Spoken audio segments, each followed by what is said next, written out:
Excuse me ভাইয়া, আমার একটা রুম বুক করা ছিল। ম্যাডাম আপনার রুম নাম্বারটা কত? 416। ঠিক আছে, আপনার আইডি কার্ডটা একটু দিবেন প্লিজ। ভাইয়া আমার তো আইডি কার্ড নাই, বাট স্টুডেন্ট কার্ড আছে। ম্যাডাম আপনার বয়স তো 18-র কম, আর আমরা 18-র নিচে কাউকে রুম ভাড়া দেই না। আরে আজব, আমি তো রুম বুকিং করে আসছি, আপনারা এখন এই ধরনের কথা কেন বলতেছেন? আচ্ছা ম্যাডাম, আমি দেখতেছি। আসসালামু আলাইকুম স্যার, কাইন্ডলি একটু রিসেপশনে আসবেন, খুব দরকার ছিল। ঠিক আছে স্যার, ওকে।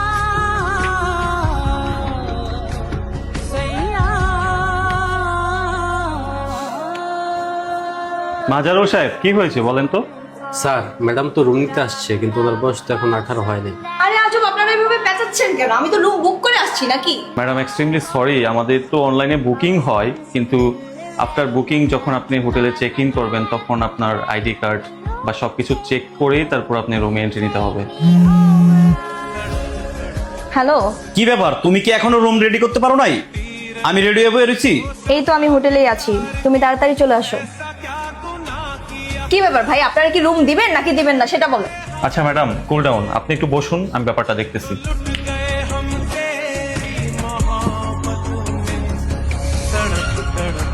इस दिल से आह निकलती रही मुझको सजा दी प्यार की। ম্যাডাম, আপনার এটা কিসের চাবি? এটা আমার গাড়ির চাবি। এত দূর থেকে আপনি গাড়ি ড্রাইভ করে আসছেন? হ্যাঁ, আর গাড়িটা আমার বাবা আমাকে দিয়েছে। আমার বাবা আমাকে খুব বিশ্বাস করে, আমি যেখানেই যাই না কেন কোনো সমস্যা হয় না। তার মানে আপনার বাবা আপনাকে অনেক বিশ্বাস করে। আচ্ছা ম্যাডাম, আপনার বাবা যদি এখন জানতে পারে আপনি হোটেল রুমে বয়ফ্রেন্ড নিয়ে আসছেন, তাহলে আপনার বাবা কতটা কষ্ট পাবে একবারও ভেবেছেন?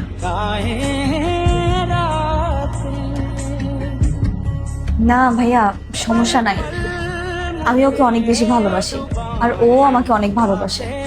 আমরা বিয়ে করব, আর সেটা বাসায়ও জানাবো। ও আচ্ছা, আপনার বয়ফ্রেন্ড আপনাকে অনেক ভালোবাসে।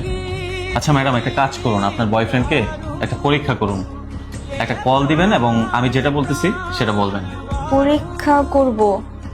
আর কল দিয়ে কি বলবো? আপনার বয়ফ্রেন্ডকে ফোন দিয়ে বলবেন যে জান, তুমি তাড়াতাড়ি আসো, আমি যে হোটেলে আছি সেই হোটেলে পুলিশ রেড করেছে, বাসায় জেনে যাবে, তাড়াতাড়ি এসে কিছু একটা করো, এই কথাটা বলো, তারপর দেখো তোমার বয়ফ্রেন্ড কি বলে। मुझको सजा दी प्यार की ऐसा क्या गुनाह किया तो लुट गए। হ্যালো জান, তুমি কই? আমি যে হোটেলে আসছি সেই হোটেলে পুলিশ রেড দিছে। এখন যদি পুলিশ ধরে নিয়ে যায় তাহলে তো বাসায় সবাই জেনে যাবে, পরে কি হবে তুমি বুঝতেছো? তুমি তাড়াতাড়ি এখানে আসো আর আমাকে এখান থেকে নিয়ে যাও। কি পুলিশের রেড দিছে? আরে পাগল হয়ে গেছো নাকি? আমি এখানে যাবো? তুমি তাড়াতাড়ি, এখন যে আমি কথা কইতেছি তাড়াতাড়ি আমি ফোনটা কাটার সাথে সাথে আমার মোবাইল নাম্বারটা ডিলিট করে ফেলবা। আমি এই ঝামেলার মধ্যে নাই, ঠিক আছে? আর আমার ফোন দেওয়ার চেষ্টা করবা না। पिया बोले पिया बोले जानू ना जिया बोले होले होले डोले जानू। দেখেন ম্যাডাম, শান্ত হন। আমি সেই তখন থেকে আপনাকে এটাই বোঝাতে চাচ্ছিলাম, এই যুগে নিঃস্বার্থভাবে কেউ ভালোবাসে না। এই যুগে এসে আপনারা যেটাকে ভালোবাসা বলেন সেটা ভালোবাসা না, সেটা ধোঁকা। আর এই যুগে এসে যদি নিঃস্বার্থভাবে কেউ ভালোবাসে সেটা শুধুমাত্র বাবা মা। আর আপনার বাবা আপনাকে কতটা বিশ্বাস করে একবারও ভেবে দেখেছেন? আপনার বাবা যদি জানতে পারে আপনার শরীরটা অন্য একটা পুরুষকে দিতে আসছেন, তাও আবার বিয়ের আগে, তাহলে আপনার বাবার কেমন লাগবে? একমাত্র বিয়ের পরে স্বামী আর বিয়ের আগে বাবা মা, এই দুইটা ভালোবাসা এই দুনিয়াতে চিরন্তন সত্য।